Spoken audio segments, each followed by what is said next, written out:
Hello, and thank you for joining this American Journal of Managed Care program titled Immunotherapy in the Oncology Care Model.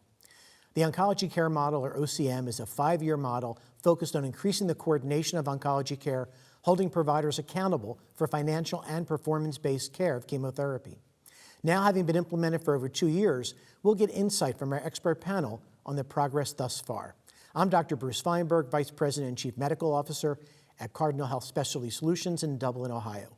Participating today on our distinguished panel are Susan Ashley, Senior Director of Clinical Services at Cancer Support Community in Denver, Colorado, Dr. Richard D. Carvajal, Director of Experimental Therapeutics and Director of the Melanoma Service in the Department of Medicine at Columbia University Medical Center, New York, New York, Ted Okon, Executive Director of the Community Oncology Alliance in Washington, D.C., and Dr. Kavita K. Patel, Vice President at Johns Hopkins Health System in Washington, D.C.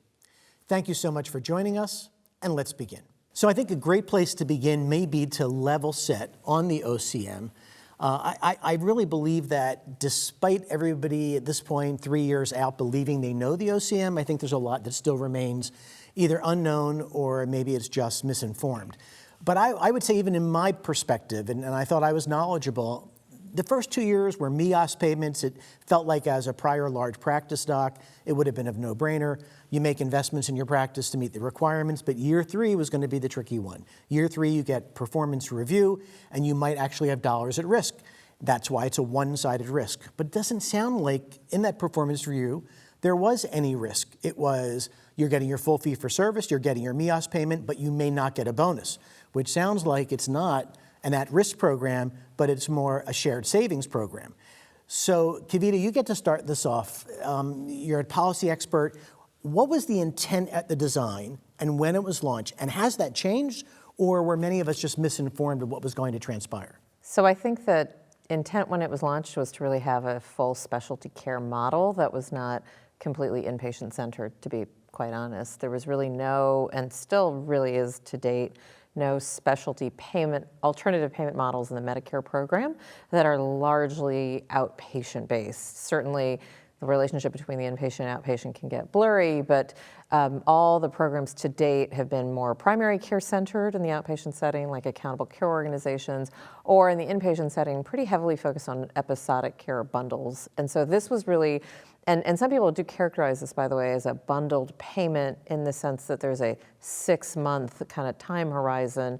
But we all know, and those of us who kind of are taking care of patients on a day-to-day basis really understand that, cancer patients don't come in discrete 6-month aliquots. So the original intent was to, 1, launch a specialty payment model, and then number 2, to your point about risk, was really to kind of have over a 5-year time horizon, oncologists be put at risk for what we're affectionately or not affectionately calling total cost of care.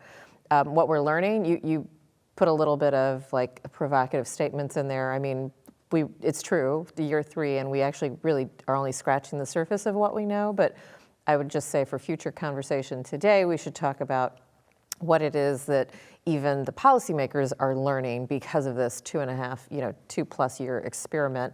And certainly we're seeing CMS, CMMI, and then maybe even more importantly, private payers saying, okay, that's what the government's doing. We're going to take it, tweak it, and do something a little bit more our style. And so the theme of value-based payment in oncology got started really full force with the oncology care model, just because of the sheer volume of Medicare. But the news is that no matter what the politics or what the kind of attitudes, that value-based payment is here to stay. All right, so that was a good overview. It didn't get into some of the nitty-gritty that I was looking for. All right. So Ted, you deal with these practices all the time. And take me back 3 years. Were my impressions the impressions of the practice leaders that you're dealing with and the practice managers that you're dealing with, that they thought year 3 was when they were going to have to potentially pay the piper? I think so, Bruce. I think they went into it, a lot of practices went into it not really knowing exactly what was going to happen, but realizing that basically they were going to be getting MEOS payments at some point in time. There'd be this sort of shared savings aspect that they would get a report on it. I think they also realized, but it was in the distant horizon 3 years ago, that at some point in time they were going to have to decide, do they go at risk? meaning two-sided risk, and where they really have to pay, and that's what is going to be faced in this October. But I think the big deal is that they knew they had to make investments. They knew that they were getting payments. I think some practices realized, especially those that were in sort of medical oncology home products, programs on the commercial side, that they literally had to change their operations and what they did. Frankly, some practices went into it and they just kept on practicing the way they were. So it was really a little bit of a hodgepodge. And of course, some of the practices initially sort of dropped out. So there were some drops out early. And I think that now everybody is looking at it and saying, I'm facing two-sided risk. What does that mean? And I think the other thing is practices are looking and saying, what next? And as Kavita said, you have practices that are participating in different commercial programs. They're looking at Medicare and saying, what happens next, especially since I've made this big investment in people and infrastructure systems, which they have in most cases. And so now it's a bit unknown. So it's interesting looking back 3 years, 4 years, and then looking at it where it is now.